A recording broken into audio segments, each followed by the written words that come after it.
Arjun normally अपनी ज़िंदगी जी रहे थे, कृष्ण भी अपनी ज़िंदगी जी रहे थे। कृष्ण हर रोज़ एक एक दिन अपनी लाइफ में और गहरे होते जा रहे थे और फ्री होते जा रहे थे। ये मैं आपको अभी इसलिए बता रहा हूँ ताकि आपका और मेरा और सबका ये आइडिया ख़त्म हो कि कृष्ण भगवान थे और फ्री थे। दो इंसान आपस में मिलते थे, बातचीत करते थे, लेकिन कृष्ण को ये चीज़ क्लियर हो गई थी कि ये दुनिया फंसाऊ चीज़ है, इसमें से निकलने के लिए कुछ न कुछ किया। और कहते हैं बहुत यंग एज में उन्होंने योग सीखा और फ्री हो गए।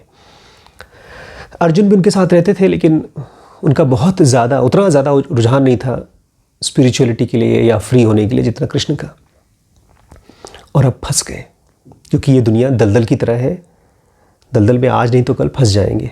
और अब अर्जुन कहाँ फंसे? लड़ाई के मैदान में, और एक ऐसी जगह पर फंसे जहाँ पर उनको न आगे जा सकते हैं न पीछे जा सकते हैं, ना अपने लोगों को मार सकते हैं और ना ही तो वहाँ से वापस जा सकते हैं, क्योंकि अगर उनको छोड़ दिया तो वो लोग हमको मारेंगे। अब ऐसी कंडीशन में उनको ये समझ में आया कि छोड़ छाड़ करके निकलो यहाँ से, वो बेस्ट ऑप्शन दिखाई दिया। लेकिन कृष्ण कहते हैं तुम मारो और इसकी चिंता मत करो कि तुम्हें पाप होगा, क्योंकि पाप और पुण्य इस चीज़ पर डिपेंड करता है कि तुम इस दुनिया में कितना फंसते हो या कितना फ्री होते हो। जो एक्शंस तुम्हें इस दुनिया में फंसाती हैं वो तो है पाप, और जो फ्री करती हैं वो है पुण्य। तो अब अगर इनको तुम मारते हो तो किसी खास तरीके से मारो, या जो भी काम करते हो, खाली यही नहीं, जो भी काम करते हो। यहां पर कृष्ण और अर्जुन जैसे नहीं, दो लोग बातचीत करते करते करते करते बहुत दूर निकल जाते हैं।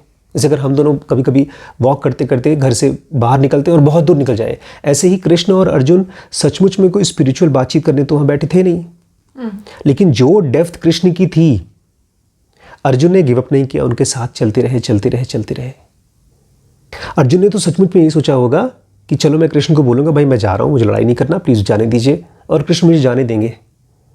लेकिन ये तो ऐसे ही है जैसे मैंने कहा ना, बच्चा बीमार है और बोले कि मुझे दवाई नहीं खानी, मुझे सोना है, और बीमार बच्चे को हम छोड़ नहीं सकते सोया हुआ, क्योंकि हमारा अपना बच्चा है। अब जो चीज़ कृष्ण को क्लियर थी कि एक्शंस अपने आप में फ्री नहीं करते हैं, ना ही तो एक्शंस बांधते हैं। सारे के सारे एक्शंस मासूम एक्शंस नहीं होते। अगर मैं आपसे कुछ कहता हूँ, सिंपल सी बात कहता हूँ, तुम मेरी बीवी हो, तुम्हें ये काम करना चाहिए, ये 2-3 शब्द ये फ्री करने वाले शब्द हैं कि हमको और ज़्यादा परेशान करने वाले शब्द हैं? परेशान करने, इसलिए। और ऐसे ही ये चीज़ इतना सिंपल मासूम चीज़ नहीं है। बाद में हम बोलते कह रहे मैंने तो ऐसे ही बोल दिया था। ये बांधने वाले शब्द हैं। इससे केवल आप परेशान नहीं होंगी, इससे आपके मन में ये बात सच हो जाएगी, बैठ जाएगी कि ये आदमी डोमिनेटिंग है, और फिर आपका रवैया मेरी तरफ बदल जाएगा, और वाइस वर्सा। मान लीजिए आप कुछ ऐसा बोलते हो तो, और वहीं पर किसी और टाइप का एक्शन है जो फ्री करने वाला एक्शन होता है। और कर्म योग के चैप्टर में कृष्ण कहते हैं वो सारे एक्शंस जो ईश्वर की पूजा में, मुझे लगता है ये कहीं ना कहीं एडिटेड है, पास्ट में ऐसा बोला नहीं गया होगा, वो सारे एक्शंस जो त्याग के भावना से किया जाता है वो फ्री करने वाले होते हैं। ये बड़ी इंटरेस्टिंग चीज़ है। कोई ऐसी एक्शंस या एक्टिविटीज़ है जो हम लोग त्याग की भावना से करते हैं, जो हमको फ्री कर देता है, जिसके बारे में हम बाद में सोचते नहीं, जो एक्टिविटीज़ बाद में हमको हॉन्ट नहीं करते। कभी कभी अगर आपको किसी को कुछ देने का मन हुआ, उस मोमेंट पे, खाली उस मोमेंट पे आपने किसी को कुछ दे दिया, उसके बाद ना आपने उसके बारे में सोचा, ना कभी उसका थॉट आया, तो कहीं ना कहीं वो ऐसा था, वो त्याग वाला है, जो कंप्लीट था अपने आप में, और उसने आपके मन में कोई रिपल क्रिएट नहीं करी। लेकिन अगर वही त्याग, वही देना मैंने दिया उस बंदे को, और दोबारा जब मैं उस आदमी से मार्केट में मिला और उसने मुझे एक्नॉलेज नहीं किया कि मैंने उसको हेल्प की थी, क्या तो उसमें त्याग वाली भावना है? अगर उस समय मैंने उसको देखा और मेरे मन में ये भाव आया कि हाँ इसके लिए मैंने इतना किया और इसने मुझे अभी ध्यान नहीं दिया, तो इसका मतलब वो जो करा हुआ कर्म था उसने बांध दिया। इसीलिए ये गूढ़ है। कृष्ण समझा रहे हैं कि अर्जुन, एक्टिविटीज़ खाली हाथ पैर से एक्टिविटीज़ नहीं होती, माइंड के अंदर से एक्टिविटीज़ होती हैं। इसीलिए धीमे धीमे कर्म को बढ़ा करके ज्ञान, ज्ञान को बढ़ा करके ध्यान में भी जाना होगा। ध्यान मतलब जहाँ पर हमारे माइंड की एक्टिविटीज़ भी साइलेंस में ट्रांसफॉर्म हो जाए। बेसिकली कर्म योग का चैप्टर ये कहता है कि कुछ भी करके तुम इस दुनिया में फ्री नहीं हो सकते। ये दुनिया ऐसा है जैसे कि बहुत कॉम्प्लेक्स मेज़, और उसमें से निकलना होगा तुम्हें आँख खोल करके। और मेज़ किस चीज़ का है?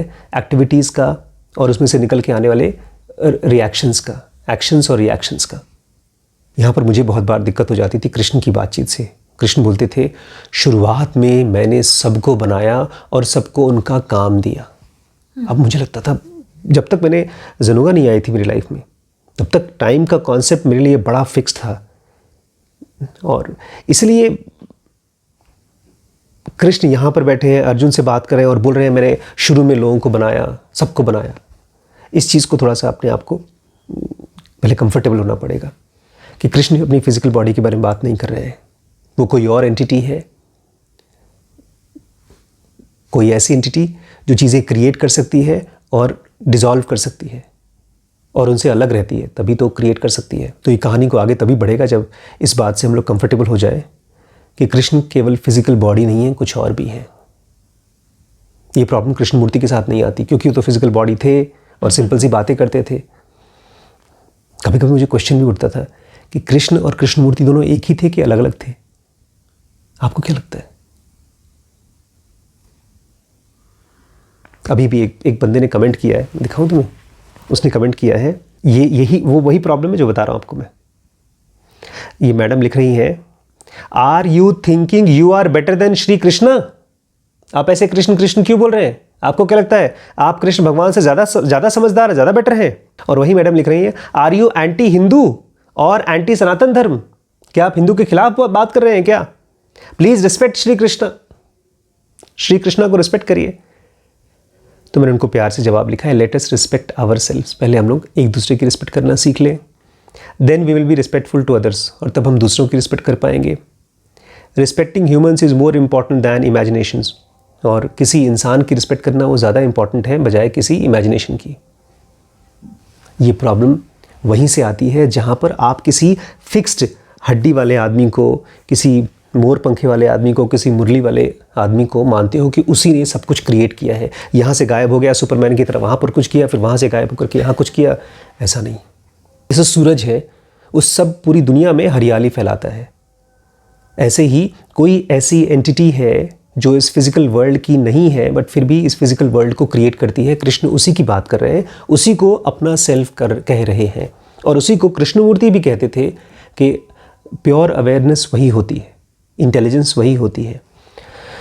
तब जाके आगे की बात समझ में आ जाएगी, क्योंकि कृष्ण कह रहे हैं यहाँ पर थोड़ा सा मुश्किल है, ट्रेडिशनल तरीके से बात कर रहे हैं, और ये इतना ज़्यादा पिट गया है, घिस गया है, इसकी इतनी ज़्यादा रोटियां बना के लोगों को खिला दी गई हैं कि लोगों को आदत पड़ गई है। अगर इसके ऊपर हम लोग कुछ कहने की कोशिश करेंगे, हम लोग को भी दिक्कत होगी फिर से समझने के लिए। शुरुआत में जो भी हम ईश्वर थे या तो मैं था, उसने सबको बनाया और सबको उनका स्पेसिफिक काम दिया, और जो भी अपने काम को सही सही करेगा उसको उसका फल मिलेगा।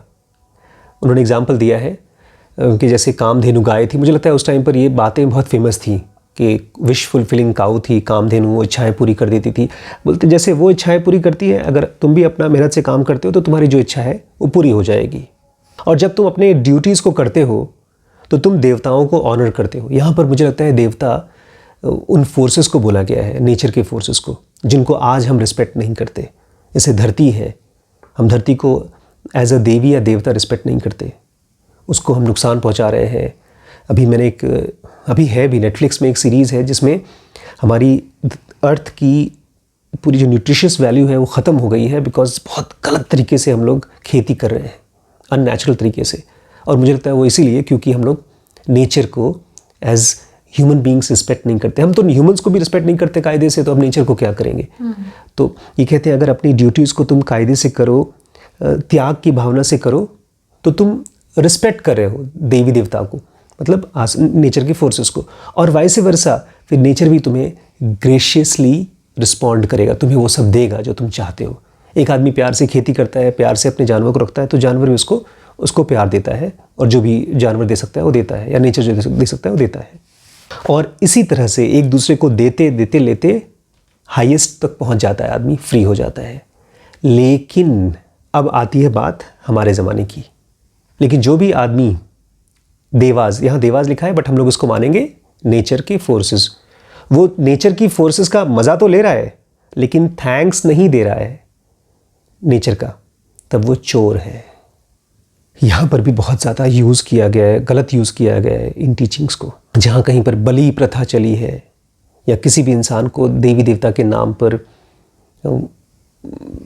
ठगा गया है, बेवकूफ़ बनाया गया है, मुझे लगता है वहाँ पर सेंसिटिवली हमको देखना होगा कि सबसे पहले तो शुरुआत करना चाहिए घर में, अपने बच्चे और अपनी बीवी के साथ, अपने ऑफिस में, अपने को एम्प्लॉयज़ के साथ। एक सीक्रेट बात बताऊँ, तुम्हारे घर में, मेरे घर में, सबके घर में यही चीज़ होती है जो कृष्ण कह रहे हैं कि अगर आप देवी देवताओं का माल यूज़ करना चाहते हो और उनको इसके बदले में थैंक्स नहीं देते हो तो आप चोर हो। कभी तुम्हारे घर में या मेरे घर में ऐसे किसी इंसान को जानती हो जिसने अपने बड़े भाई का या अपने माता पिता का हेल्प लिया है बिजनेस चालू करने के लिए और बदले में कुछ नहीं दिया हो? हाँ। ये हर रोज़ होती है।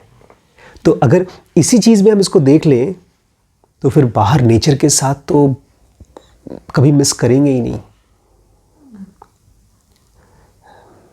गीता काम की चीज़ है अगर हम इसको बहुत धीमे धीमे स्टडी करें।